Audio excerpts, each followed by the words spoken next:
ফরিদপুরে সদরপুরে উপজেলা বিএনপির কমিটি বাতিলের দাবিতে মানববন্ধন।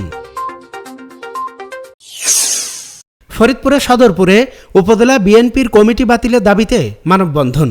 বিস্তারিত সাজ্জাদ হোসেন সাজুর প্রতিবেদনে।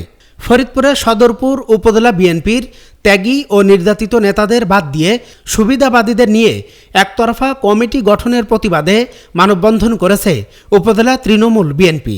8 জুলাই মঙ্গলবার বেলা 11টায় সদরপুর থানার সামনের প্রধান সড়কে বৃষ্টি উপেক্ষা করে এ প্রতিবাদ ও মানববন্ধন অনুষ্ঠিত হয়।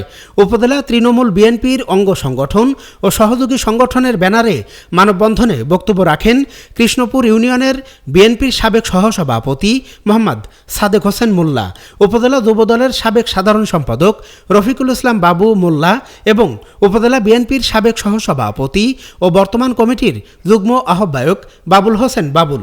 মানববন্ধনে আরও উপস্থিত ছিলেন উপজেলা বিএনপির সাবেক ছাত্র বিষয়ক সম্পাদক শাহরিয়ার আল সুমন, বিএনপি নেতা মাওলানা রাশেদ আকবর খা, মোহাম্মদ চৌকিদার সহ দলের বিভিন্ন অঙ্গ সংগঠনের নেতাকর্মীরা।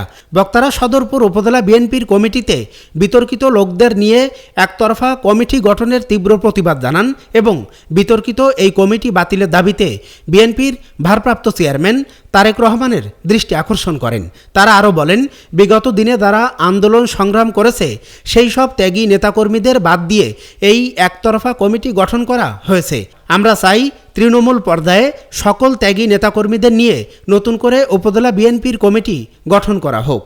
আমরা নতুন তীব্র নিন্দা জানাচ্ছি এই কমিটি বাদ দিয়ে নতুন করে কমিটি করে সুন্দরভাবে জাতীয়তাবাদী দলের কমিটি হবে, এটা আমরা আশাবাদ করছি এবং তারেক রহমানের দৃষ্টি আকর্ষণ করছি।